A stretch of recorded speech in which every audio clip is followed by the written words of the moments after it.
Okay, तो backlog के paper के लिए यूनिट 1 हमने कंप्लीट कर लिया है, यूनिट 2 शुरू करना है। तो यूनिट 2 अगर हम शुरू कर रहे हैं तो यूनिट 2 में कंसेप्ट क्या है पहले ध्यान दे दो। यूनिट 2 में टोटल 3 कंसेप्ट आते हैं। ओके, सबसे पहला जो कंसेप्ट आता है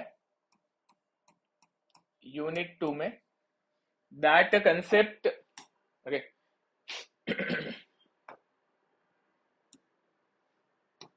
पहला कंसेप्ट आएगा फ्रिक्शन, दूसरा कंसेप्ट आएगा सेंट्रोइड, एंड तीसरा कंसेप्ट आएगा moment of inertia. Moment of inertia, ठीक है, friction, centroid, moment of inertia, ये 3 टॉपिक है। तीनों टॉपिक में आपको फ्रिक्शन दोनों प्रकार के पता होने चाहिए, स्टैटिक एंड दूसरा काइनेटिक। लेकिन क्वेश्चन मोस्टली स्टैटिक पे ही रहेगा, मोस्टली क्या क्वेश्चन स्टैटिक पे ही रहता है। काइनेटिक का लॉजिक लिमिट्स के लिए यूज किया जाता है। नेक्स्ट सेंट्रोइड, मोस्टली सेंट्रोइड जो आता है, 2 तरह के सेंट्रोइड एग्जिस्ट करते जरूर है, लेकिन आप लोगों को जो सेंट्रोइड पूछा जाता है that is completely restricted to area का सेंट्रोइड। ओके, 2 तरह के सेंट्रोइड होते हैं, एक एरिया का और दूसरा वायर का। ओके, मैंने आपको इनका कंटेंट दिया था वायर का देखने के लिए। एरिया का अगेन सेंट्रोइड हमने क्लास में भी सॉल्व किया है। देन मोमेंट ऑफ इनर्शिया में 2 तरह के मोमेंट ऑफ इनर्शिया एग्जिस्ट करते हैं, आपको पता होना चाहिए। इसमें एक मोमेंट ऑफ इनर्शिया होता है moment of inertia about centroid axis, centroidal axis, okay, और सेंट्रोइडल एक्सिस बोलेंगे। और दूसरा होता है moment of inertia non centroidal axis का, नॉन सेंट्रोइडल एक्सिस। देखो, अगर आपको सेफ खेलना है और टेंशन नहीं लेना है तो पेपर देखोगे तो सेंट्रोइड और फ्रिक्शन के बल पे पेपर निकल तो जरूर जाता है। लेकिन आपको अगर कोई रिस्क नहीं लेना है तो एमआई अच्छे से करना बहुत जरूरी है। ये पूरा सिलेबस है आपका। मैं क्या करता हूँ, पहले आपको बेसिक थ्योरी कंपेयर सिखाता हूँ, सारी बेसिक रिवाइज कराता हूँ, ज्यादा सारी थ्योरी रिवाइज कराता हूँ, एंड देन थ्योरी रिवाइज करने के बाद में हम लोग पेपर पे जाएंगे। मेरे पास में आज 2 पेपर है, ओके, 2 पेपर जैसे कि बनता है, एक अक्टूबर 22 का है और एक अक्टूबर 23 का है। ये दोनों पेपर में हम लोग यूनिट 2 के दोनों with option, okay, unit 2 with option solve करने की कोशिश करेंगे। आप देखो यहाँ पे मैंने आपको जैसे बताया कि यूनिट 2 के आपके पास में question number 3 and question number 4 आते हैं, 2 क्वेश्चन है इसमें। 22 के पेपर में भी वैसे ही है, और अगर आप देखोगे तो 23 के पेपर में भी वही हाल है। क्वेश्चन नंबर 3 में भी 2 क्वेश्चन है और क्वेश्चन नंबर 4 में भी 2 क्वेश्चन है, ठीक है। दोनों में फ्रिक्शन के क्वेश्चन कॉमन है, लेकिन आप इसको पेपर का स्टैंडर्ड फॉर्मेट मत मान के चलना, हो यही रहा है। लेकिन आई वुड ऑलवेज से कि don't assume the university's paper pattern based on their PYQs। कई बार वो उल्टा पुल्टा करते हैं, तो सेफ होता है सब कुछ पढ़ के जाओ, ओके। हाँ, लेकिन अगर आपको सिर्फ पास ही होना है तो पेपर पैटर्न फॉलो कर लो जो आ रहा है उससे हिस्ट्री पे, एंड आप पास तो हो ही जाओगे। और अगर आपको स्कोर करना है तो बिल्कुल भी रिस्क लेना नहीं, सब कुछ अच्छे से पढ़ना बहुत जरूरी हो जाता है, ठीक है। तो हम लोग क्या करेंगे, हम अभी पहले रिवाइज कर लेते हैं फ्रिक्शन के बारे में, ठीक है। When we talk about friction की बात अगर की, सब कुछ नहीं बोलूंगा लेकिन जो इंपॉर्टेंट है वो याद रखना है। फ्रिक्शन में आपको सबसे पहले बनाने आना चाहिए एफबीडी, ओके। फ्रिक्शन में आपको एफबीडी बनाने आना चाहिए।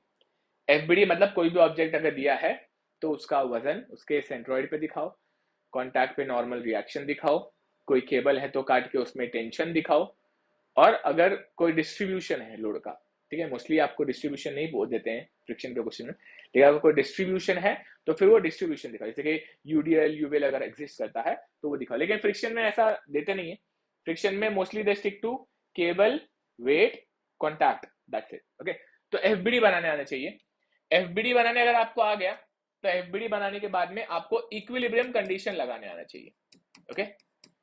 Equilibrium condition. इक्विलिब्रियम कंडीशन, अगर ब्लॉक है, कोई ऑब्जेक्ट है जिसका डायमेंशन नहीं है, तो उसमें तो आपका summation F of X equal to 0 and summation F of Y equal to 0 में काम बन जाएगा। लेकिन अगर लैडर आ गया तो आप summation of moment equal to 0 भी लेना पड़ेगा। That's it.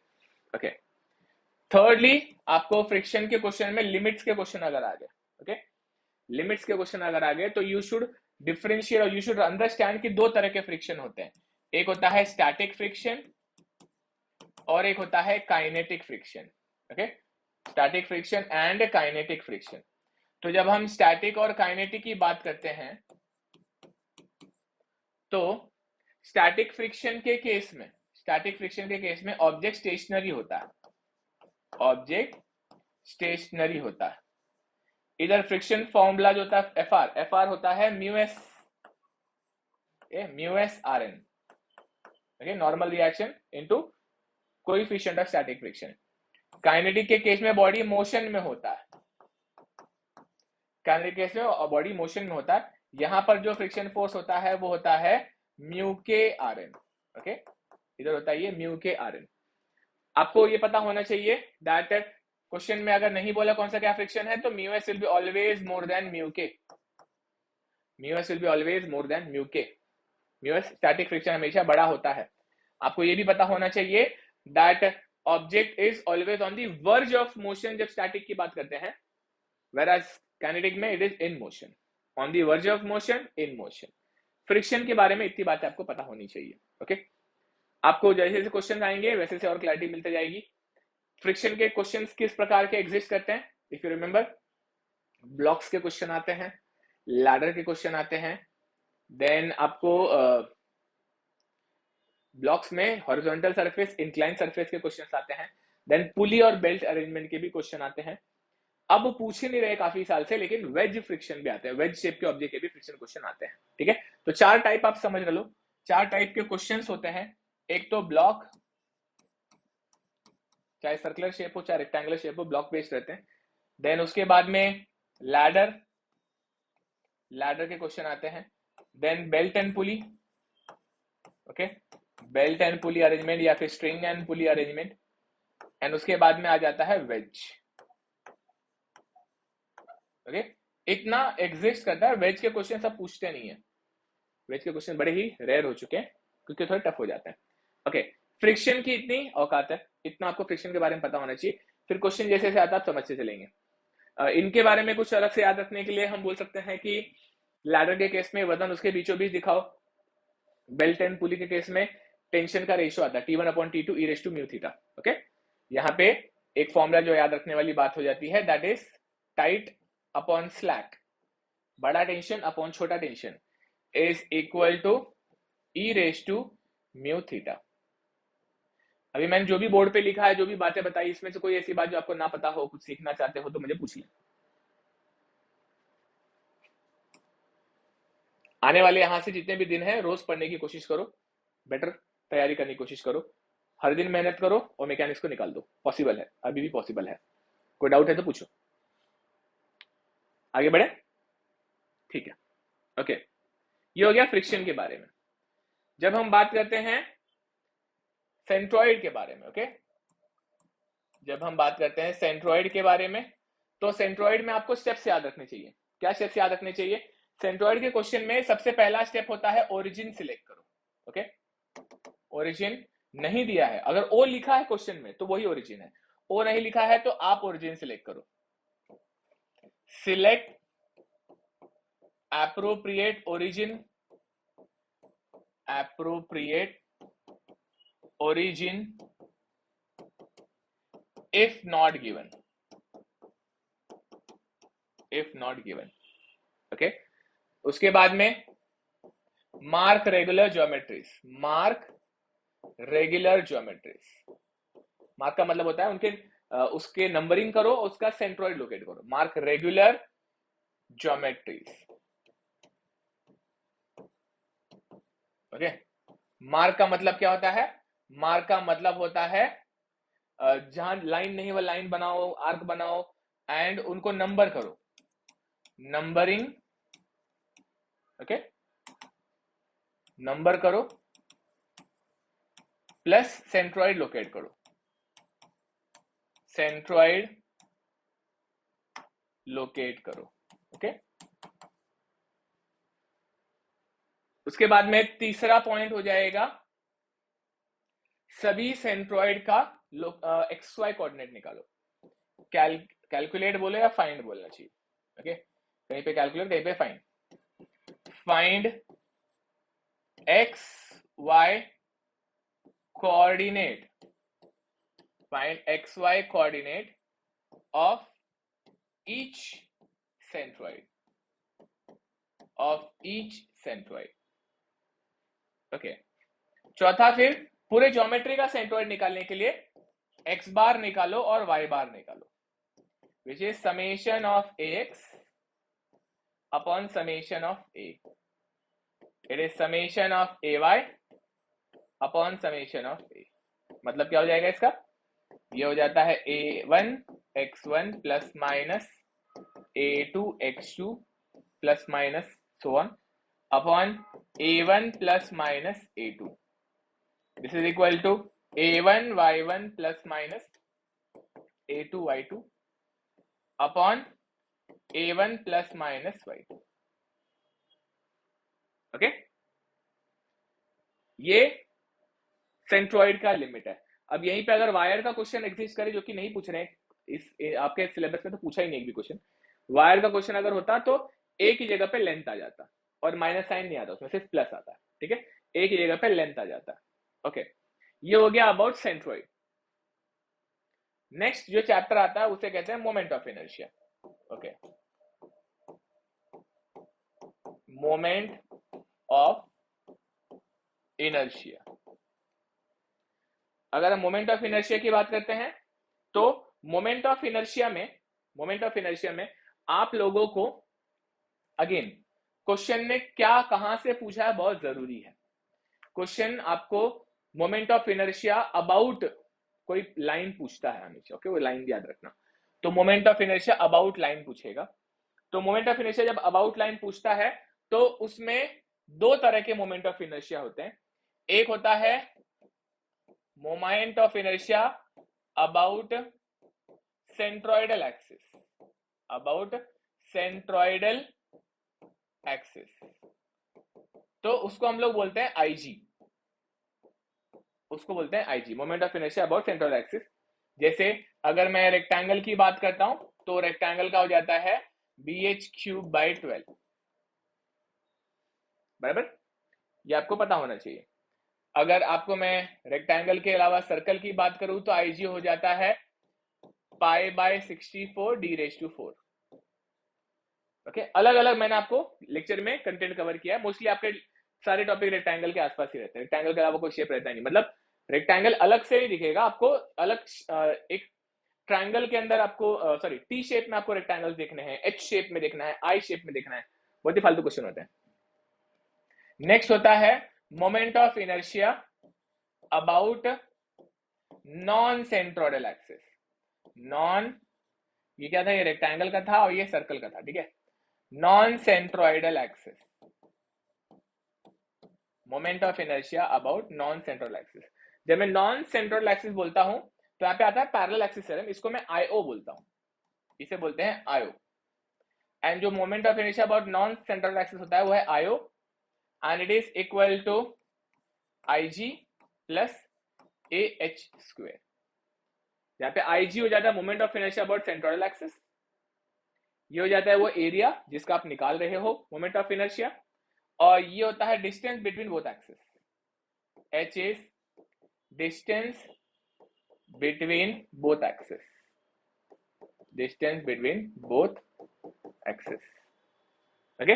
महीने भर पहले मैंने आपको इनके रिकॉर्डिंग्स दिए थे, उम्मीद करता हूं आपने देखे रहेंगे, और उसमें सब कुछ इन डिटेल कवर किया था मैंने। अब उसी को अप्लाई करेंगे आज हम लोग पेपर में, और पेपर में अप्लाई करके सॉल्व करने की कोशिश करेंगे। कहीं पे डाउट आएगा, कुछ नहीं समझेगा तो पूछना है, और पूरी क्लैरिटी के साथ ही आगे बढ़ना है, ठीक है। तभी मैं पेपर पे चलता हूं, तो मैं पेपर के लिए एक टूल निकाल लेता हूं पहले, ठीक है। ये हमारा पेपर है, 2022 का 22 का जो पेपर है हमारा, इस 2022 के पेपर में question number 3, okay, question number 3 में बोला है analyse and locate position of centroid for the plane lamina with respect to a point भी मार्क करके दिया हुआ है, ठीक है, ए पॉइंट भी मार्क कर दिया, मतलब वो ओरिजिन है। Also determine the moment of inertia of the shaded portion with respect to x, अच्छा मोमेंट ऑफ इनर्शिया भी है with respect to x axis, with respect to x horizontal passing through the centroid. ये अगर T question आ गया, अगर T का question आ गया तो इसका मतलब आप परेशान होने वाले, याद रखना टी के क्वेश्चन को अवॉइड करना होता है। और यहाँ पे क्या है, ओके, ये क्वेश्चन, ये पेपर ही फोड़ू था, मतलब ये पेपर ऐसा था कि यहाँ पे बच्चा 5 और 4 में से 5 मार्क का सेंट्रॉइड निकाल के आ जाता है, 4 एमआई खराब करके आ जाता है। मैंने ठीक से पढ़ा नहीं क्वेश्चन में, लेकिन यहाँ पे मोमेंट ऑफ इनर्शिया सेंट्रॉइड दोनों पूछा हुआ है, तो ये क्वेश्चन अच्छा तगड़ा है। चलो करेंगे, इससे आपके सारे फंडे क्लियर हो जाएंगे। और एक यहाँ पे फ्रिक्शन का एक डायग्राम दिया हुआ है, तो let us start with this. मतलब अगर हम ये क्वेश्चन नंबर 3 भी करते हैं और क्वेश्चन नंबर 4 भी करते हैं, ये वाला आज के दिन पेपर, तो हमारा पूरा टॉपिक अच्छे से रिवाइज हो जाता है, सब कुछ आता है इसमें, सारी चीज आती है, ठीक है। तो चलो क्वेश्चन तो हमने पढ़ लिया है, क्वेश्चन पढ़ लिया, तो अभी मैं ये डायग्राम खाली उठा लेता हूं। ये टी शेप है, उन्होंने बोला है सेंट्रॉइड ए के अबाउट निकालो और मोमेंट ऑफ इनर्शिया इस शेडेड रीजन के सेंट्रॉइड के पास होने वाला एक्सिस से बताओ, ठीक है। तो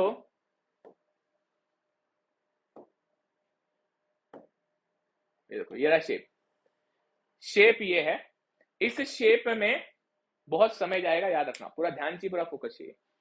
इस शेप में आपको क्या करना है, पहले आपको निकालना है सेंट्रॉइड, ओके, पहले आपको निकालना है सेंट्रॉइड और फिर निकालना है मोमेंट ऑफ इनर्शिया, ठीक है। अब अगर सेंट्रॉइड निकालना है तो यहाँ पे 2 रेक्टेंगल दिखाई देते हैं, अगर तुम ध्यान से देखो तो यहाँ पे रेक्टेंगल 2 है, यहाँ पे रेक्टेंगल 2 है, एक रेक्टेंगल ये रहा, करेक्ट, और इसको मैं फिल कर देता हूं, और दूसरा रेक्टेंगल जो है वो ये रहा,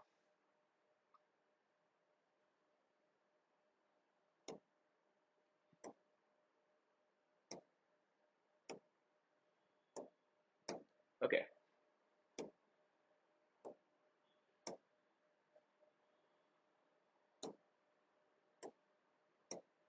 ठीक है। दोनों शेप को मैंने यहाँ पे मार्क करके रख दिया। इस शेप में डायमेंशन है 225 mm, 300 mm एंड 25 mm, ठीक है। कैलकुलेटर रेडी रखना, साथ में सॉल्व करने की कोशिश करेंगे इसको। सो फर्स्ट स्टेप फर्स्ट, अभी हम लोगों ने पहला क्या किया, पहला स्टेप होता है सेंट्रॉइड के क्वेश्चन में मार्क कर, मैंने मार्क कर दिया, 2 एरिया ले लिया, एक एरिया ऊपर वाला, एक एरिया नीचे वाला, ठीक है। तो 2 एरिया में नंबर 1 इसको बोल दो, नंबर 2 इसको बोल दो। इसका सेंट्रॉइड इसका इधर आएगा और इसका इधर आएगा, बीचों बीच, ये तो आंखों से देख के पहचान में आना चाहिए। इसको बोल देता हूं C1 और इसको बोल देता हूं C2, C1 and C2,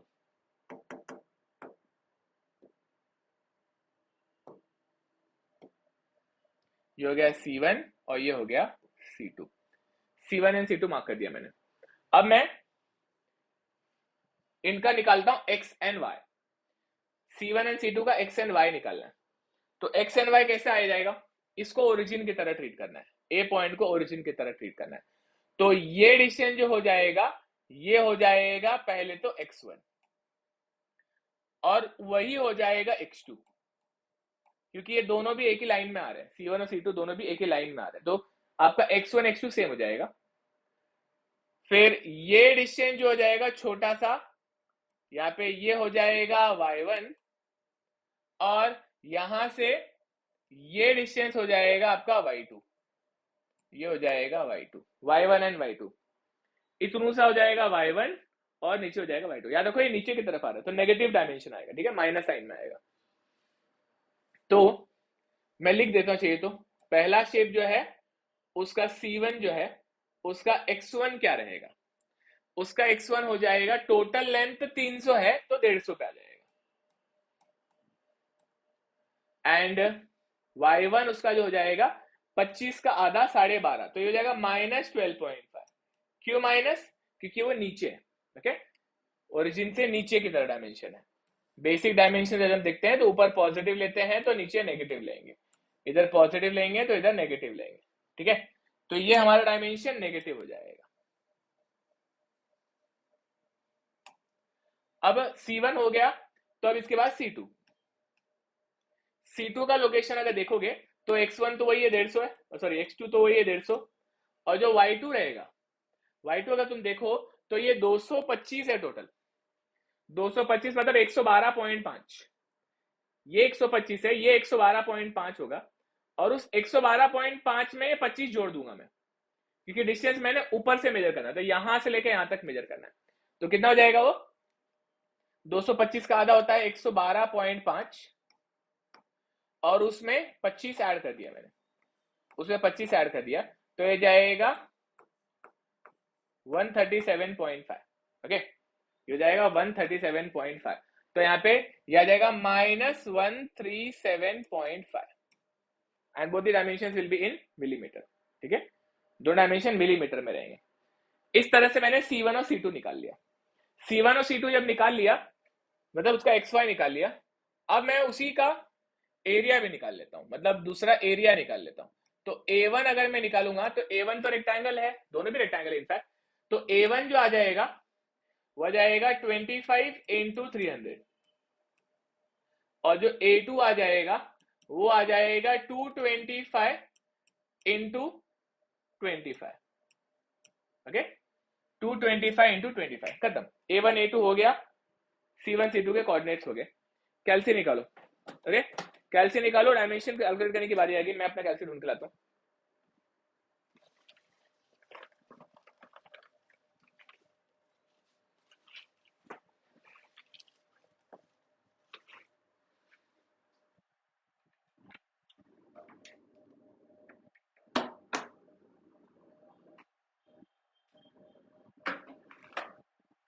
okay, चलो, तो हम पहले निकालेंगे एक्स बार।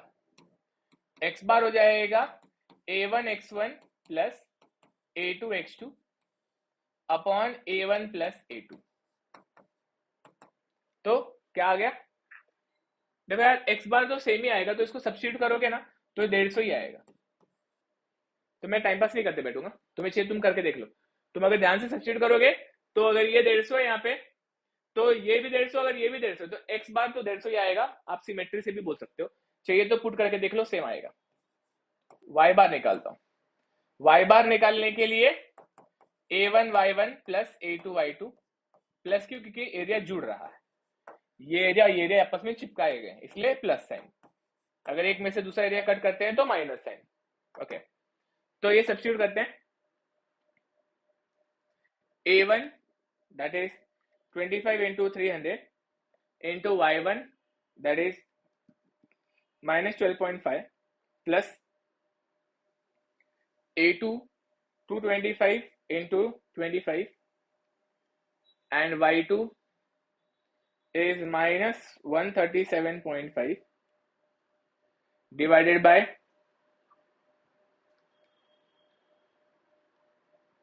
A1 plus A2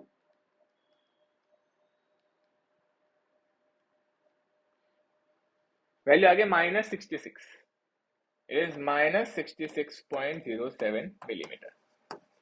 सो जो सेंट्रोइड आया है वो यहां पर कहीं तो मिला है मुझे, क्योंकि ये अगर 12.5 है, ये 37.5 है, ओके, माइनस में आएगा तो ये -66 आएगा, तो ये आएगी सेंट्रोइड की लोकेशन, एंड पहला आंसर आ गया, और इस पर आपको मिल जाएंगे आपके 5 मार्क्स। इतना करने के 5 मार्क्स है, मेहरबानी कर रहे हैं वो लोग, सेंट्रोइड कर लो 5 दे देंगे, और 4 चाहिए एम आई निकाल लो। तब एम आई निकालेंगे, ठीक है। तब एम आई निकालने के लिए क्या करना है, पार्ट 1 क्या किया मैंने यहाँ पे, this was part 1 centroid. Now part 2,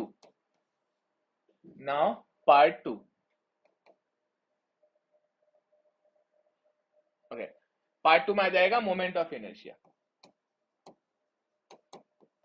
moment of inertia बहुत ही बच्चों वाला है, लेकिन जो लोग पहली बार करते हैं उनको टेंशन ही आता है। अगर मैं सच बोलूं तो इसका लेवल बहुत कम है।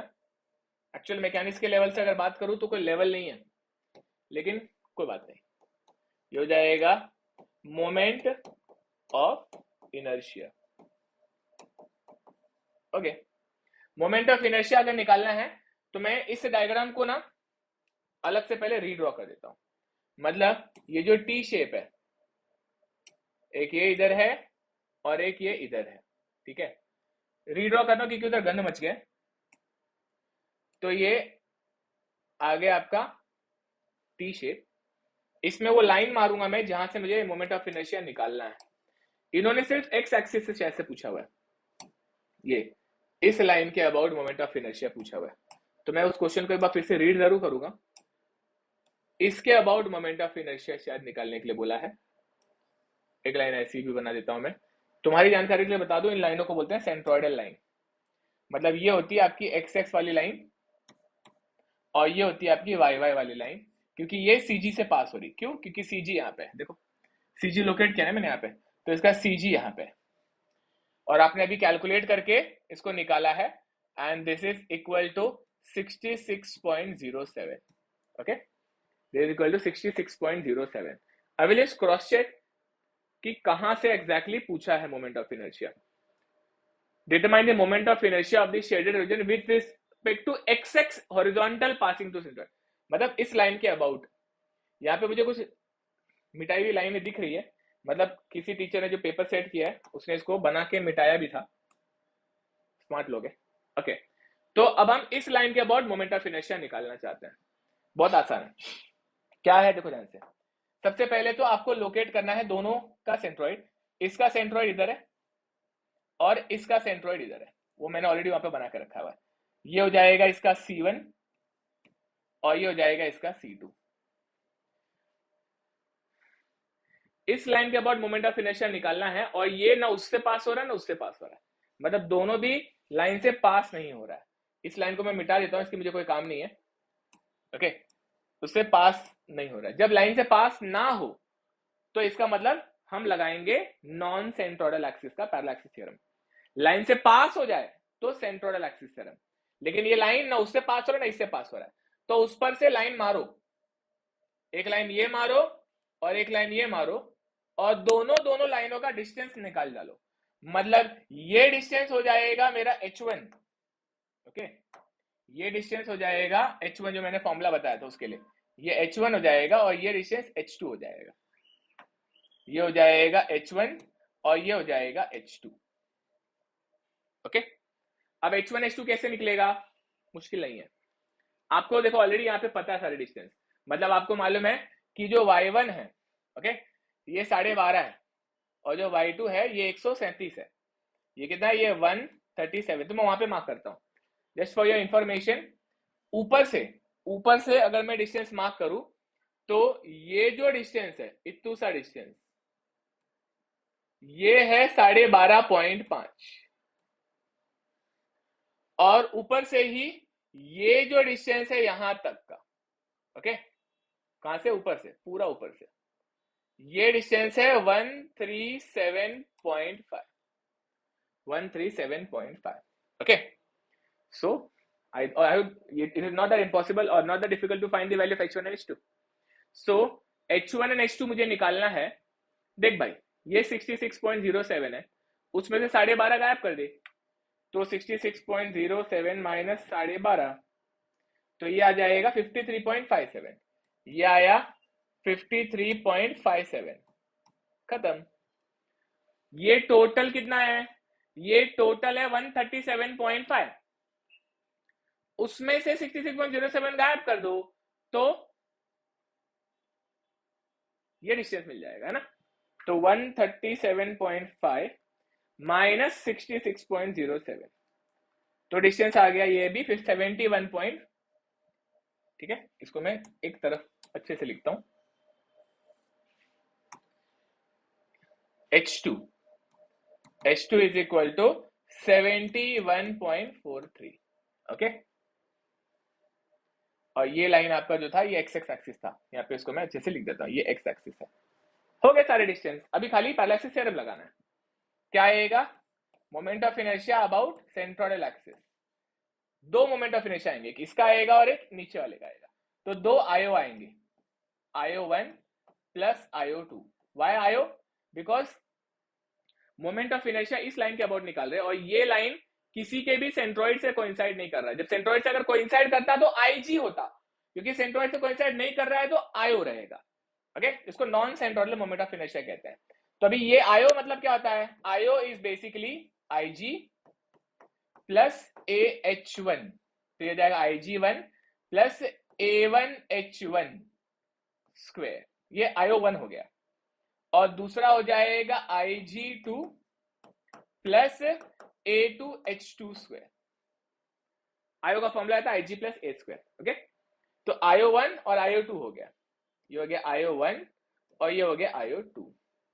अब यहाँ पे आपको सारे टर्म्स पता होने चाहिए। तुमको चाहिए तो एक एक टर्म्स लिख लो, अलग से निकाल लो, फिर पुट करो, या फिर सब कुछ लिखते जाओ और बाद में कैल्शियम डायरेक्ट एक साथ पुट करो। मैं वही करूंगा। देखो IG1 क्या हो जाएगा? रेक्टेंगल का मोमेंट ऑफ इनर्शिया था BH3/12। अब B क्या, H क्या? मेरा लाइन याद रखना हमेशा, जिसको लाइन काटता उसका क्यूब। BH3/12 में ये लाइन जो है ये 25.5 को काट रहा है, तो डायमेंशन में B जो हो जाएगा वो हो जाएगा 300 और H हो जाएगा 25। BH3/12 जिसको काटा उसका क्यूब। तो B बोले तो ये, H बोले तो ये, जिसको काटा उसका क्यूब। तो BH3/12 एरिया जो उसका हो जाएगा that will be 300 into 25, rectangle का एरिया। और H1 क्या है? मैंने ऑलरेडी निकाल के रखा हुआ है। H1 की वैल्यू है 53.57 का स्क्वायर। सिंपल है ना? कितना अच्छे से सुंदर से सब कुछ सिस्टमैटिक लिख दिया। अभी नेक्स्ट वाले का ये वाला टर्म IG क्या था? BH3/12। अभी यहां पे ये लाइन किसको काट रहा है? ये लाइन डायमेंशन 225 को काट रहा है, जिसको काटा उसका क्यूब। तो रेक्टेंगल में एक है 25, एक से 225, तो ये हो जाएगा 25 इंटू 225 का cube by 12, BH3/12। Okay, plus area हो जाएगा 25 इंटू 225 और उसका H हो जाएगा 71.43 का स्क्वायर। खत्म भाई, कैल्शियम में पुट करना है अभी खाली, बस आंसर आ गया। इसका आंसर निकाल लेते हैं। 300 इंटू 25 का square divided by 12 plus 300 into 25 into 53.57 का स्क्वायर प्लस 25 इंटू 225 का cube divided by 12 plus 25 into 225 into 71.43 का स्क्वायर। ये होता है, क्रॉस चेक कर लेना, मेरा आया है 73.969 इंटू 10⁻6 और इसका यूनिट होता है mm⁻4। ओके, डायमेंशन सारे mm, तो mm⁻4 हो जाता है। ये है आपका सेंट्रॉइड। ठीक है, just for the sake of cross checking you can use your own calculator. Okay, मेरे से गलतियां हो सकती है कैलकुलेशन में, क्योंकि मैं सिखाते हुए कैलकुलेटर भी यूज कर रहा हूं, तो आप क्रॉस चेक कर लेना। कोई डाउट है तो पूछो, कुछ रिपीट करना है तो बोलो, अगला क्वेश्चन के साथ में और क्लैरिटी मिल जाएगा। ठीक है, ये था आपका मेजर क्वेश्चन, है ना? बहुत ज्यादा मार्क्स का था यार, देखते कितने मार्क्स का था ये, 9 मार्क्स का था शायद से। ये देखो, हाँ 9 मार्क्स का ही क्वेश्चन था एक लौता। अब फ्रिक्शन का क्वेश्चन आता है। ठीक है, फ्रिक्शन का क्वेश्चन आता है। फ्रिक्शन का क्वेश्चन लैडर का है, तो अच्छा क्वेश्चन है, लेट्स डू इट। ओके, तो मैं यहां से पहले क्वेश्चन रीड कर लू क्या? क्वेश्चन पहले रीड कर लेते हैं। क्वेश्चन क्या बोलता है, मैं काम करता हूं ऐसे कॉपी कर लेता हूं पहले। ठीक है, let us take this question from here. 6 mark का question. Okay, new page, paste. Okay, और उधर से लैडर को भी लेकर आता हूं।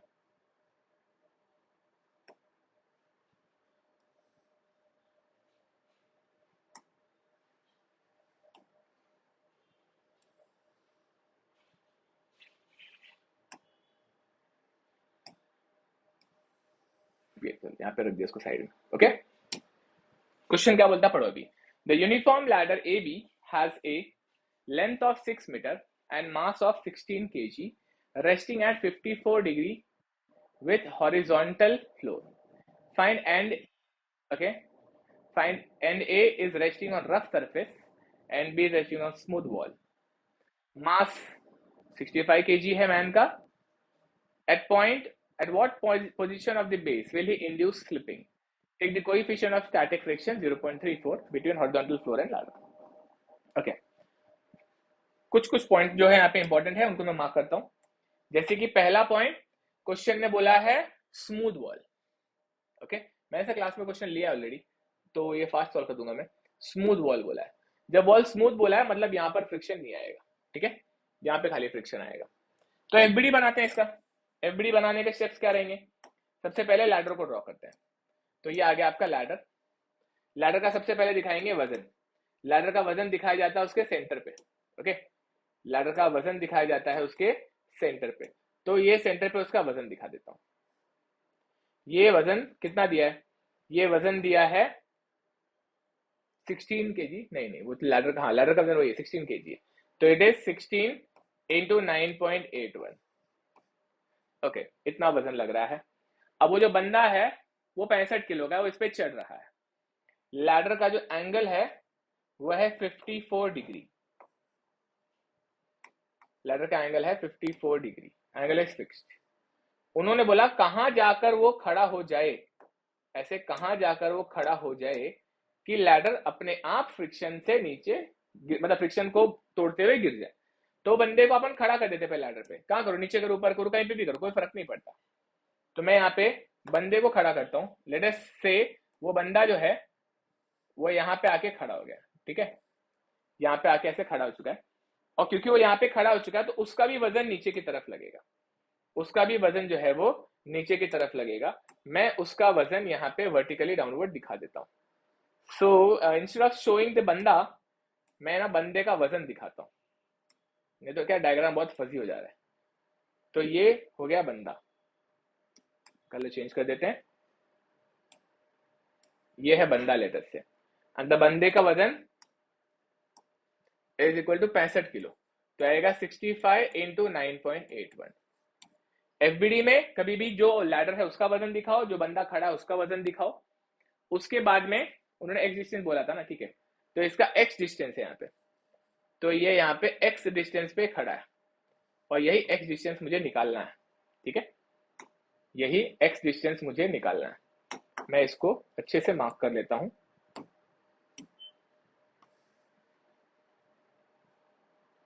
Okay, this is the required x. Okay, अब इसमें फ्रिक्शन नीचे लग रहा है, but before friction always show the normal reaction. तो यहाँ पे नॉर्मल रिएक्शन आएगा। इधर नॉर्मल रिएक्शन जो आएगा वो इधर से ऊपर की तरफ इस पे आएगा टूवर्ड द सरफेस, एक इधर आएगा toward the surface, because normal reaction is always toward the surface. नाम क्या है? नीचे का ए है, ऊपर का बी है, तो इसको नाम दे देंगे आर ए और इसको नाम दे देंगे R B, R A and R B. Okay, अभी यहाँ पे एफबीडी कभी भी याद रखो, बनाते हो क्या याद रखना है, एफबीडी बनाते वक्त वजन दिखाओ, सपोर्ट जहां पे भी सपोर्ट है सपोर्ट रिएक्शन दिखाओ, उसके बाद में कोई केबल वेबल है तो काटो, उसका टेंशन दिखाओ, एंड जब फ्रिक्शन की बात आ जाए तो लास्ट में friction in the direction opposite to the motion दिखाओ। अब बंदा अगर खड़ा होगा तो ये लैडर तो ऐसे पीछे आएगा। ओके, बंदा अगर खड़ा होगा तो ये लैडर ऐसे पीछे आएगा। जब लैडर ऐसे पीछे आएगा तो जो फ्रिक्शन एक्ट करेगा वो फ्रिक्शन ऐसे पीछे की तरफ यहां पे एक्ट करेगा, ये रहेगा फ्रिक्शन। अरे सॉरी, लैडर पीछे आएगा तो अपोजिट डायरेक्शन में, ओके, अपोजिट डायरेक्शन में ये लैडर ऐसे जाएगा तो फ्रिक्शन अपोजिट डायरेक्शन में म्यू आर एन एक्ट करेगा। ओके, और ये म्यू एस आएगा क्योंकि it is in stationary condition, ladder in stationary condition. और ये हो गया आपका कंप्लीट एफबीडी। अब यहां पे आपके पास में कोई लेंथ वगैरह नहीं दिया है, तो मैं क्या करूंगा, वजन के लिए तो एक्स पता चल गया मुझे, सॉरी बंदे के लिए तो पता चल गया। ये जो वजन है ना इसके लिए अपन बोल देंगे ये लैडर का ये L/2 डिस्टेंस है और ये L/2 डिस्टेंस है, मतलब टोटल लेंथ L है, टोटल लेंथ जो है लैडर का वो L है, ठीक है। अब इसमें इक्विलिब्रियम कंडीशन लगा दो, क्वेश्चन इज वेरी बच्चों वाला। क्या आएगा सबसे पहले तो summation F of x, summation F of x में आरबी आ जाएगा, म्यू आर एन आ जाएगा, बस उतना ही है। एक आ जाएगा माइनस आरबी क्योंकि वो लेफ्ट वर्ड है, दूसरा आएगा plus mu S R N equal to 0। फिर आएगा summation F of Y, summation F of Y में दो डाउनवर्ड फोर्स में एक अपवर्ड है, तो आर ए पहले लिखता हूं मैं, अपवर्ड आर ए।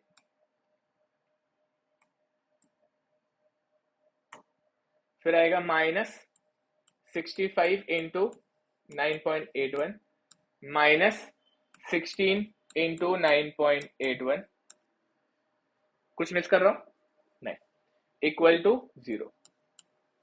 यार यहां से आर ए तो डायरेक्ट आ जाएगा मेरे को, है ना, आर ए मेरे को डायरेक्ट आ जाएगा। ऊपर से मेरे को ना मैं कुछ मिस कर रहा हूँ, ये आर एन की जगह ये आर ए आएगा ना, ये हो जाएगा आर एन। ओके, ये है आर एन, इसी को मैंने आर ए बोलता है, ठीक है, मैं आर एन बोलू या आर ए बोलता हूं, ये हो जाएगा म्यू एस आर ए, ठीक है। तो mu S R A, R B, दो हॉरिजॉन्टल है, तीन वर्टिकल है, सब कुछ लिख दिया मैंने। यहां से आर ए आ जाएगा, आर ए इधर चिपका दूंगा तो आर बी आ जाएगा। सो आर ए, कैलसी उठाओ, आर ए बताओ। ओके, आर ए की वैल्यू आ जाएगी 65 इंटू 9.81 प्लस 16 इंटू 9.81, मेरी वैल्यू आई है 794.61 न्यूटन। ये आर उठा के चिपका दो, म्यू एस की वैल्यू दी है क्वेश्चन में 0.34। ओके, तो आरबी भी आ जाएगी।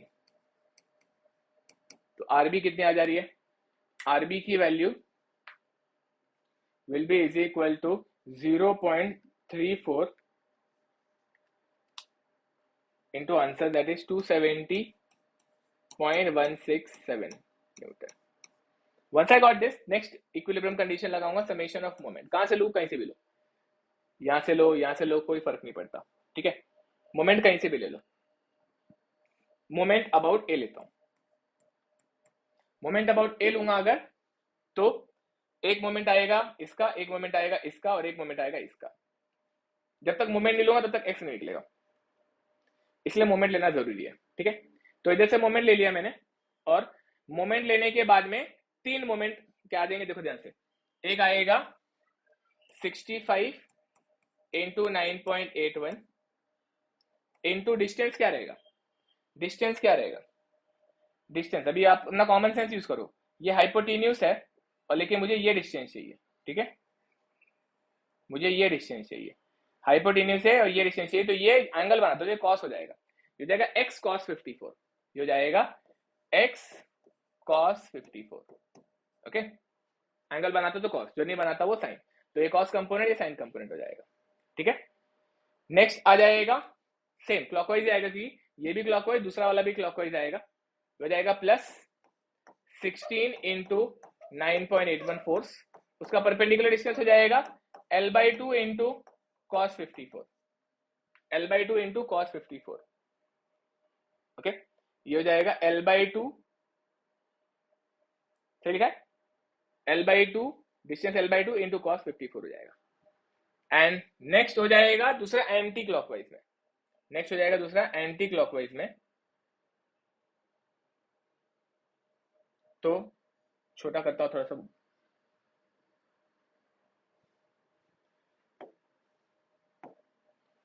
ये इसके बाजू में रखता हूं।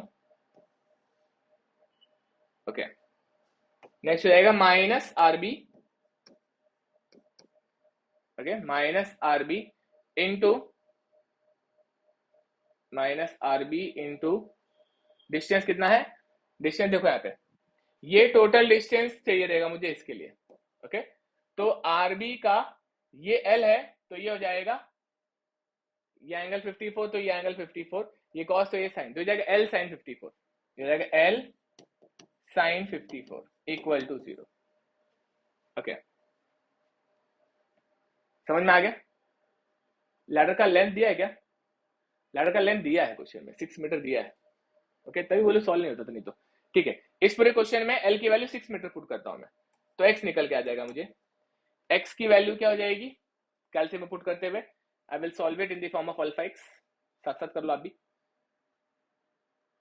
आर बी ये देखो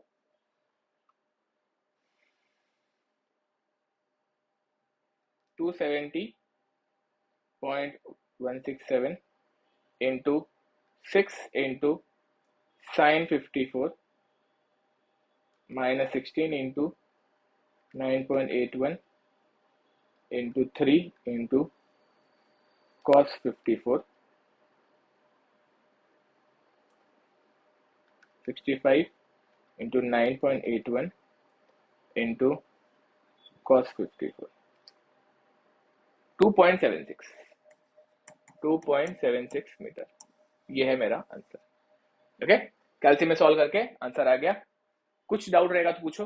मोमेंट लेने में अगर दिक्कत रहेगी तो मैं मोमेंट में एक बार क्लियर कर दूंगा वापस, ठीक है। मोमेंट में एक बार फिर से बता दूंगा, डोंट वरी, ठीक है। इसमें दिक्कत आती है तो थोड़ा बड़ा करता हूं, ध्यान से देखो। मोमेंट कैसे लिया मैंने, पहला मोमेंट जो डिस्टेंस थोड़ा सा क्लीन करता हूं मैं, ओके, ये भी गायब करता हूं। आपको दिमाग में होना चाहिए कि ये L/2 है, लिखा ना रहे तो भी चलेगा। इसको ऐसे मिटाया, इसको भी गायब किया, ठीक है। ओके, ये भी गायब करता हूं। अभी देखो डिस्टेंस, देखो डिस्टेंस बहुत इंपॉर्टेंट है, इसी में गलती होती है। एक तो मुझे इसका डिस्टेंस लगेगा, एक तो मुझे इसके लिए डिस्टेंस लगेगा ये वाला, दूसरा मुझे इसके लिए डिस्टेंस लगेगा ये वाला। ओके, अगर मैं मार्किंग कर दूं ये डिस्टेंस लगेगा और ये डिस्टेंस लगेगा,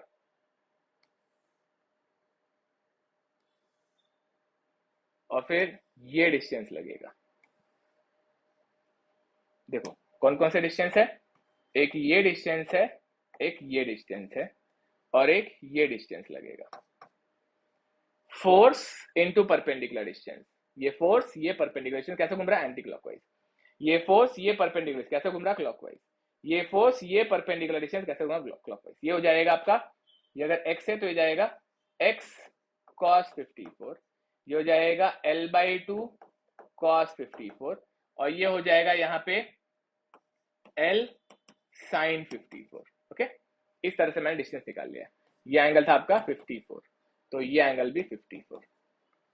इसी क्वेश्चन, कोई सॉल्यूशन में कोई डाउट है तो पूछ लो, एंड इस तरह से लैडर का क्वेश्चन सॉल्व होगा। मैंने क्लास में ऑलरेडी ऐसे क्वेश्चन लिए हैं, इसलिए मैंने थोड़ा सा फास्ट किया, बट हाँ डूएबल है, सब लोग कर सकते हैं। कोई भी डाउट हो तो जरूर पूछना, अभी नहीं पूछना तो एटलीस्ट मैसेज करके पूछना। ओके, चलो हमारा ये पेपर भी, ये पेपर का पहला क्वेश्चन तो हो गया। अब चलते हैं पेपर पे अगेन। अब पेपर के नेक्स्ट क्वेश्चन पे आते हैं, क्वेश्चन नंबर 4 पे। क्वेश्चन नंबर 4 धासु एकदम, एल शेप दिया boss. Centroid of the lamina with respect to O, determine the moment of inertia shaded portion with respect to y axis। O ये रहा, और y एक्सिस माना, मतलब पहले तो ओरिजिन, पहले तो सेंट्रोइड निकालना है, और फिर वो सेंट्रोइड के y एक्सिस से आपको इसका मोमेंट ऑफ इनर्शिया भी निकालना है, ठीक है। मैं ये डायग्राम उठाता हूं और इस डायग्राम को यूज करके आपको सॉल्व करके बताता हूं कैसे सॉल्व करते हैं। ये हो गया आपका फिगर, आगे चलता हूं, ठीक है। सबसे पहले सेंट्रोइड, सेंट्रोइड ओ के अबाउट पूछा, ठीक है। सेंट्रोइड ओ के अबाउट पूछा, ये पॉइंट के अबाउट पूछा, एंड इसके में दो रेक्टेंगल आएंगे, तो आपके लिए दो रेक्टेंगल मार्क कर देता हूं।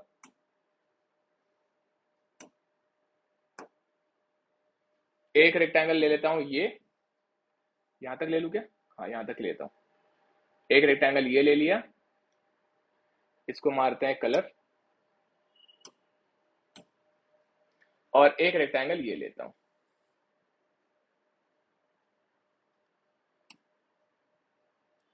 इसको भी मारते हैं कलर।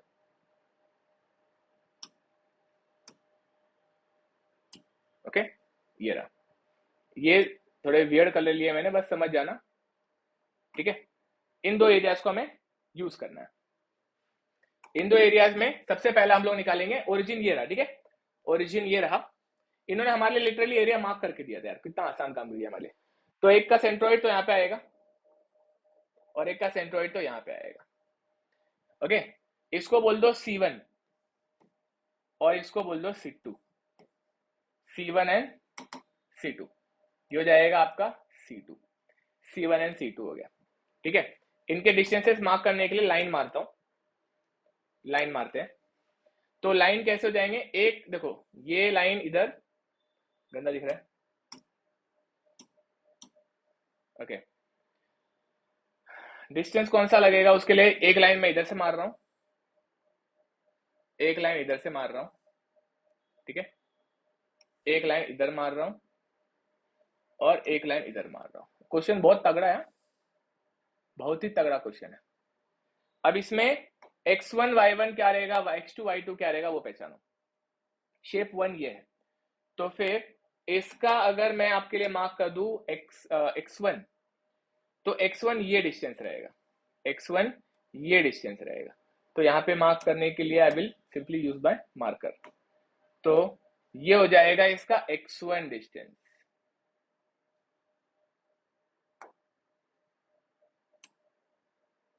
ये हो जाएगा x1, ठीक है। और अगर इसमें इधर मार्क कर दूं तो ये हो जाएगा x2, ये हो जाएगा x2, x1 x2 तो समझ गया रहेगा आपको। और अगर y1 y2 की बात करूं तो ये डिस्टेंस हो जाएगा y1, ओके, ये डिस्टेंस हो जाएगा y1 और ये डिस्टेंस यहां पे हो जाएगा y2, ये डिस्टेंस हो जाएगा y2। सामने ड्रॉ कर दिया मैंने। अब आपको दिमाग लगाना है और खुद से भी पहचानना है। मैं लिख दूंगा लेकिन कोशिश करो खुद से भी पहचानो कि क्या होगा, ठीक है। तो पहले स्टेप पे निकालेंगे सेंट्रोइड, ठीक है। सेंट्रोइड निकालने के लिए पहला शेप A1 जो है उसका x1 लिख देता हूं मैं। x1 is equal to what, 20 का आधा 10 हो जाएगा। y1 क्या हो जाएगा, y1 विल बी 200 का आधा 100 हो जाएगा, 200 का आधा 100 हो जाएगा। और A1 क्या हो जाएगा, उसका रेक्टेंगल का डायमेंशन क्या है, 200 बाय 200, 20 बाय 200, तो 4000 हो जाएगा, ओके, 4000 mm²। दूसरे एरिया का अगर बात करूं तो x2 क्या हो जाएगा, उसका टोटल 150 का आधा, 150 का आधा होता है, नहीं 150 का आधा तो ये देखो ये 150 है, 150 का आधा ये होगा 175 प्लस 20, तो ये हो जाएगा, सॉरी 75 प्लस 20 95, 95 हो जाएगा। ये 75 होगा प्लस 20, 75 प्लस 20 95 होगा। y2 क्या होगा, y2 हो जाएगा 20 का आधा 10। a2 क्या होगा, a2 विल बी 20 इंटू 150, 3000, ये हो जाएगा 3000 mm²। क्या आप बच्चों वाला सवाल पूछते हैं, है ना। अब इसमें हम निकालेंगे x bar, a1 x1 plus a2 x2 upon a1 plus a2, y bar will be a1 y1 plus a2 y2 upon a1 plus a2। खटाखट छापो, कैल्सियम में पुट करो और मेरे को आंसर बताओ। सबसे पहले 4000 into 10 plus 3000 into 95 95 divided by 7000, ये आ गया 46.43, ओके। नेक्स्ट वाले में क्या आ जाएगा, 3000 के साथ में y2 10 है और 4000 के साथ में एक y1 100 है, तो ये आ गया 61.43, 61.43 mm। इसका सेंट्रोइड ना बच्चों, मतलब 61 y से और 46 x से, तो मतलब यहां पर कहीं तो आता है, ओके, यहां पर कहीं तो आता है। ये इसका सेंट्रोइड सी हो जाएगा, ये इसका सेंट्रोइड सी हो जाएगा। कभी भी क्वेश्चन जब आए ना तो क्वेश्चन रीड्रॉ करके जरूर दे दिया करो सेंट्रॉइड के लोकेशन के साथ में, मतलब ऐसे बना के यहाँ पे आपका ये सी दिखा के इसमें ये एक्स बार वाई बार बना दिया करो, ये हो जाएगा एक्स बार और ये हो जाएगा वाई बार, ऐसे बना दिया करो तो पूरे मार्क्स मिल जाते हैं आपको। ठीक है, मैंने फ्री हैंड बनाया, अभी फ्री हैंड बना सकते हो, बस याद रखना ये बना के देना जरूरी है। ओके, अब चलते हैं एम आई की तरफ। दूसरा जो पार्ट है वो है M I, moment of inertia. Okay, moment of inertia के लिए मैं डायग्राम को रीड्रॉ कर लेता हूं। रीड्रॉ करने की जगह पे मैं इसको ही उठा लू क्या,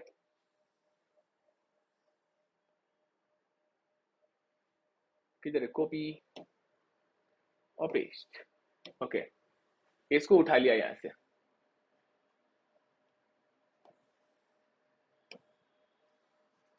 गंदा दिख रहा है, रीड्रॉ करेंगे अपन। ठीक है, तो लेट्स रीड्रॉ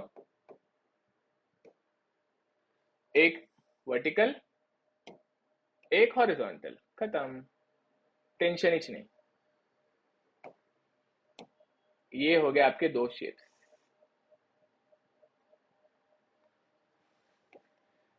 इधर इस पॉइंट के अबाउट वाई वाई पूछा भाई, ऐसे है ना, वाई वाई पूछा है, एक्स एक्स नहीं पूछा है इस क्वेश्चन में, वाई वाई पूछा है, मतलब ये लाइन के अबाउट, ये लाइन वाई वाई के अबाउट मोमेंट ऑफ इनर्शिया पूछा है। तो अगर मैं एक लाइन ऐसा वर्टिकल मारूं, मैं कंफर्म करूंगा जरूर, लेकिन हाँ इस लाइन के अबाउट पूछा है, तो इसमें मोमेंट ऑफ इनर्शिया में इसका एक वाई लाइन इधर आएगा और इसका भी एक वाई लाइन इधर आएगा, मतलब ये थोड़ा सा इधर उधर है, समझ लेंगे अपन। ठीक है,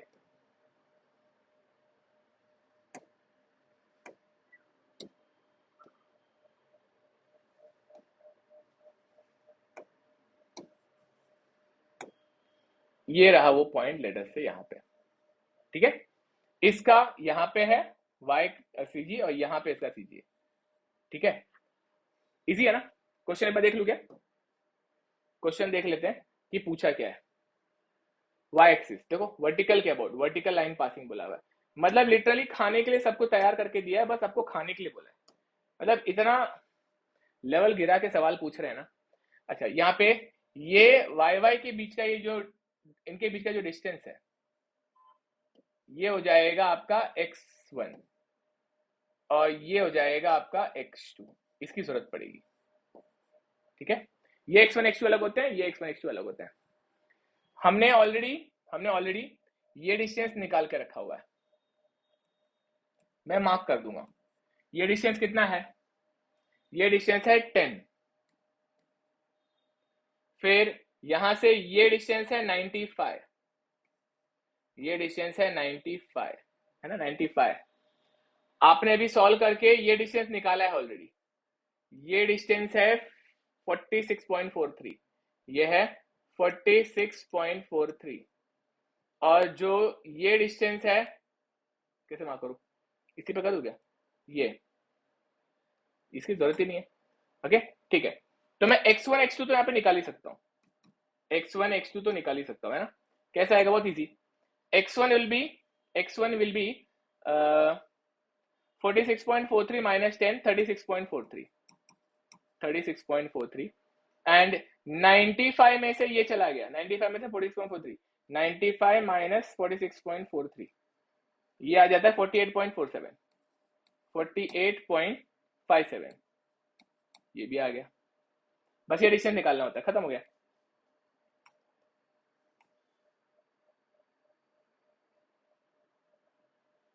ठीक है, अब हम लोग मोमेंट ऑफ इनर्शिया निकालने जा रहे हैं, तो मैं क्या करता हूं, मैं थोड़ा सा ज्यादा जगह यूज करना चाहूंगा, इसको गैप करता हूं, मैं पूरा फॉर्मूला यहां पे लिखूंगा। ठीक है, दूसरे वाले पार्ट के लिए, तो सॉल्यूशन में आई वाई वाई चाहिए मुझे, आई वाई वाई क्या रहेगा, I Y Y will be IO1 plus IO2, why IO, because the line of centroid YY is not passing from the either of the centroid, so we will use parallel axis theorem। तो ये हो जाएगा IG1 plus AX1 square, IG2 plus x2 square. मैंने x क्यों लिखा? क्योंकि अभी x direction में मैंने डिस्टेंस निकाला है पैरेलल एक्सिस के लाइन के बीच का। ओके, IG1 क्या हो जाएगा?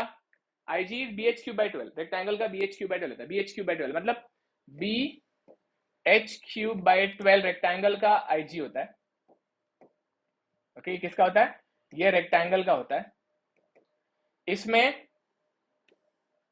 जो कटता, जो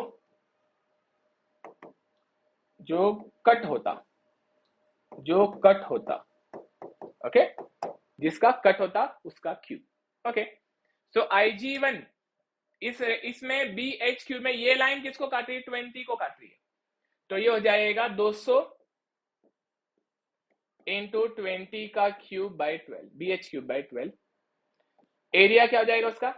200/20, 200 इंटू 20, 200 इंटू 20 एरिया हो जाएगा उसका। और x1 कितना है उसका? 36.43 का स्क्वायर। ओके, 36.43 का स्क्वायर। इसको मैं थोड़ा सा ढकेल देता हूं यहाँ पे। ओके, पहला हो गया। प्लस I2 क्या रहेगा? I2 लिख दिया मैंने, IG2 लिखना चाहिए ना। IG2 अगेन किसका कटता? यहाँ पे किसको काट रहा है? ये एक 150 को काट रहा है। तो ये हो जाएगा 20 इंटू 150 का क्यूब बाई 12, ठीक है। प्लस एरिया हो जाएगा 150 इंटू 20 और स्क्वायर हो जाएगा 48.57 का स्क्वायर। चलो कैलसी उठाते, वैल्यू पुट करते हैं। ये हो जाएगा 200 इंटू 20 का cube divided by 12 plus 200 into 20 into 36.43 का स्क्वायर प्लस 20 इंटू 150 का cube divided by 12 plus 150 into 20 into 48.57 का स्क्वायर। तो ये आ जाता है 18.14 इंटू 10⁻6 mm⁻4। कैलकुलेशन कोई गलती होगी तो बताना, कोई सब्स्टिट्यूशन में गलती होगी तो बताना, वरना अगर करेक्ट है तो आगे बढ़ेंगे। समझ में आ गया मोमेंट ऑफ इनर्शिया और सीजी कितना आसानी से हो गया, है ना? ओके, ये होता है जहां पे सीजी और मोमेंट ऑफ इनर्शिया दोनों भी पूछे जाते हैं ऐसे क्वेश्चंस में, ठीक है। I hope you understood. थोड़ा सा इसको बड़ा कर देंगे एक स्क्रीन पे लाने के लिए, इसको थोड़ा सा हम करते हैं जूम।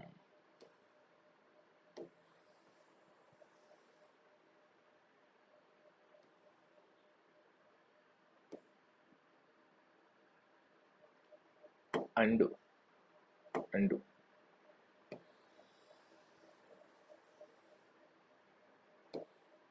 हाँ अभी ठीक है,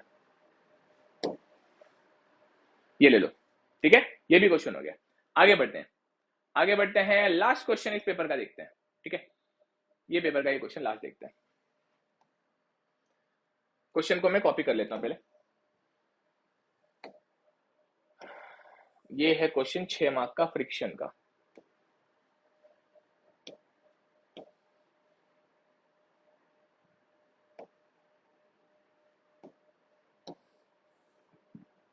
बेल्ट एंड पुली का एकदम चिल्लर क्वेश्चन है।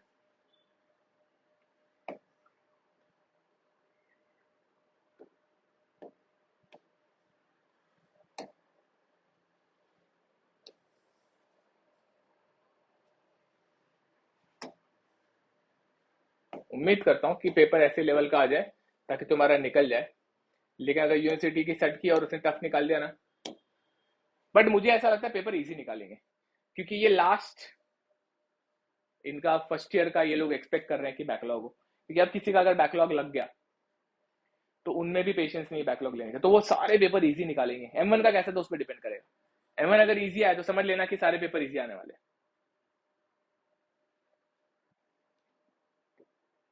ओके, क्वेश्चन क्या है? क्वेश्चन बोलता है block of 10 kg hanging through an inextensible cable kept in rest by applying a force 150 kg मतलब 150 into 9.81 होता है, ठीक है। On the other side of the cable which is passing to the rough pulley, okay, मतलब friction है उधर। The angle of lap between the pulley is kept to is required to keep the pulley at rest. Number of turns required to wound the cable on the pulley. Take the coefficient of static friction may equal to 0.3. Okay, देखो यहाँ पे एक ही formula आता है, that is T1 upon T2 is equal to e raised to mu theta. Okay, अब यहाँ पे T1 क्या है, देखो T1 मतलब टाइट साइड होता है. अब अगर तुम यहां से इसमें टाइट साइड अगर बोलो, block 10 kg hanging to the inextensible cable and kept in rest by applying the force. The angular length between cable pulley required to keep the block at rest. The number of turns required to wound the cable and the pulley. ऐसा कुछ नहीं बोला है कि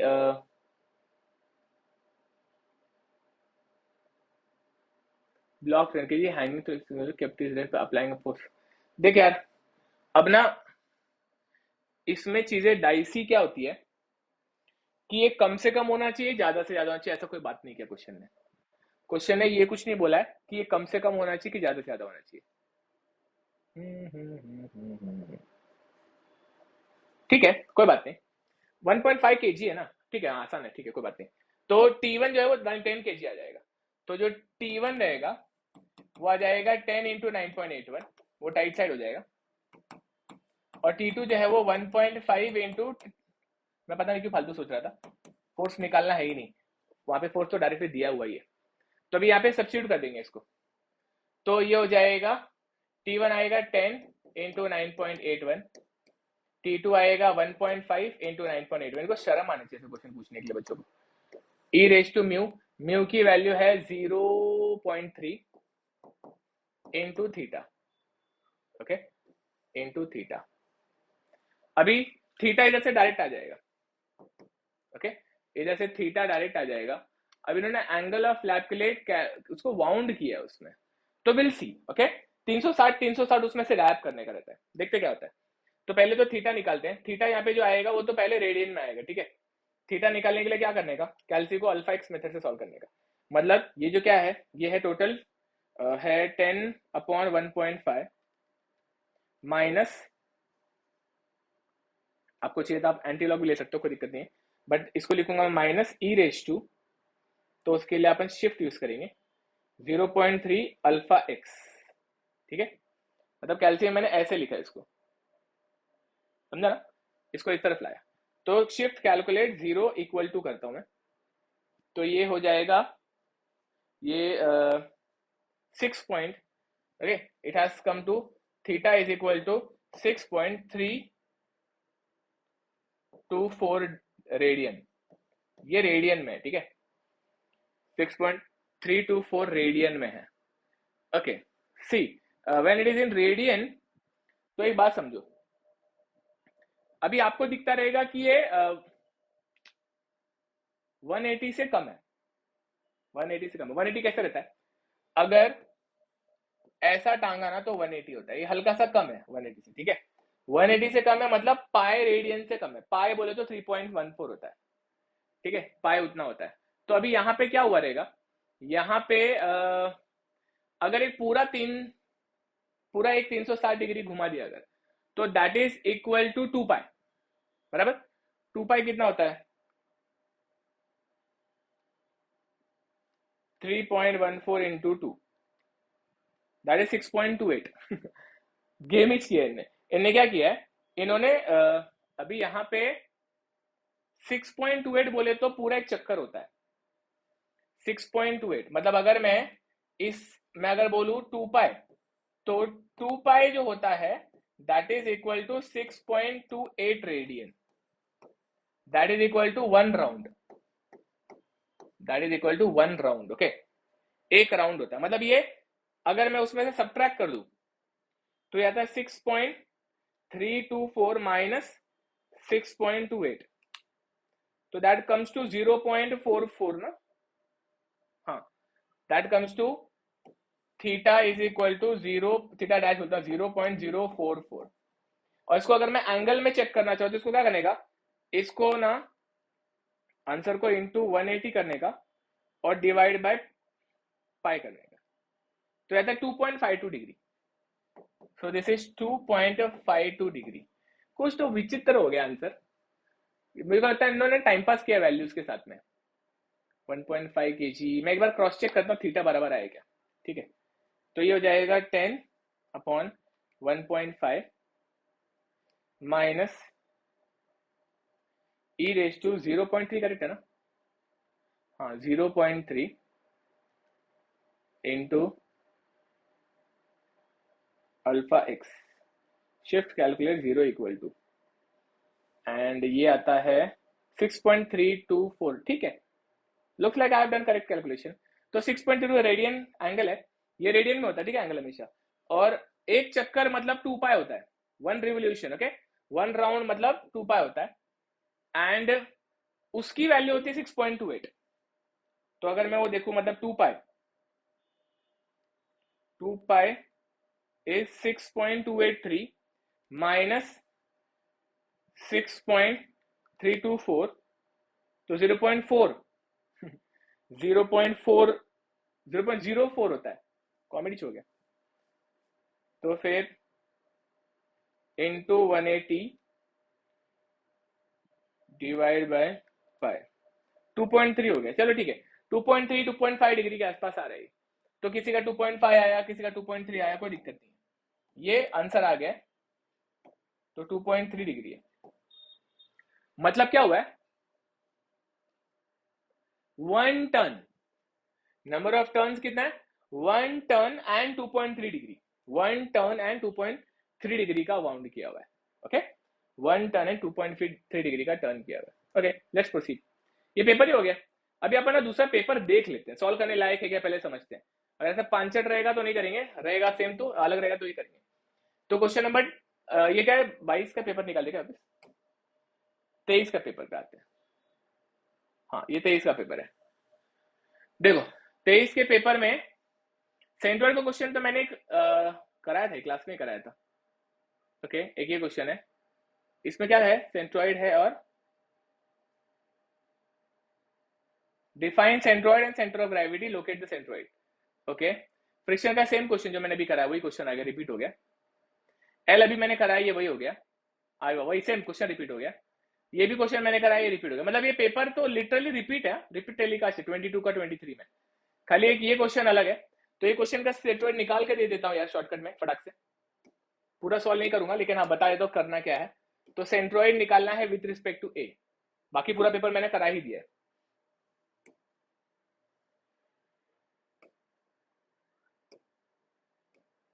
okay, centroid निकालना है, फटाक से देख लो, एकदम फास्ट करूंगा मैं। इसमें क्या हो रहा है, नंबरिंग भी करके रखा है, अलग ही गेम चल रहा है। ओके, देखो ये ट्राइंगल का सेंट्रोइड यहां रहेगा, बड़ा कर दो डायग्राम।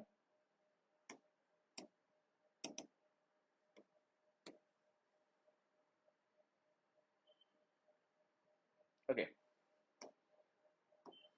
ट्राइंगल का सेंट्रोइड यहां रहेगा, सेक्टर का सेंट्रोइड यहां रहेगा, रेक्टेंगल का सेंट्रोइड कहीं तो यहां रहेगा, डजंट मैटर कहां पे हो। इसका सेंट्रोइड ये हो जाएगा 4r/3π, 4r/3π। ओके, और यहां पर ये भी रहेगा 4r/3π, ये रहेगा आपका 4r/3π। ओके, यहाँ पे ये डिस्टेंस रहेगा, r है ना 150 है, ठीक है, 150 आ जाएगा यहाँ पे, याद रखना r की वैल्यू है 150। ये कितना है टोटल, 50 50, अबे डायमेंशन किधर है, 150, 200 है तो ये 100 रहेगा, ये भी 100 रहेगा। और यहां से मेजर कर रहा हूं, ठीक है, मैं यहां से मेजर कर रहा हूं। देन ये एक डिस्टेंस चाहिए रहेगा मुझे, ये डिस्टेंस आ जाएगा बच्चों, देखो ये ट्राइंगल का ये कितना पता है, ये 150 है, ये 150 है, और ये भी 150 है, 150 और 150। तो इतना डिस्टेंस जो रहेगा ना ये 50-50 है, ये 50-50 है, क्योंकि 1/3 होता है, 1/3 होता है, तो ये 50-50 रहेगा। तो वो 50-50 है तो कॉमन सेंस यूज करना है, जब वो 50-50 है तो टोटल 200 में से 50 है, मतलब ये डिस्टेंस 150 रहेगा और ये डिस्टेंस भी 150 रहेगा, ये 150 रहेगा, खत्म। ठीक है, मैं सब कुछ लिख देता हूं। पहले 1 के बारे में, 1 मतलब बाहर वाला, उसका A1 हो जाएगा 200/200, उसका X1 हो जाएगा 100, उसका Y1 हो जाएगा 100। दूसरा क्या है, ट्राइंगल है, उसका A2 हो जाएगा, A2 will be is equal to half into base into height, half into base भी 150 है और हाइट भी 150 है।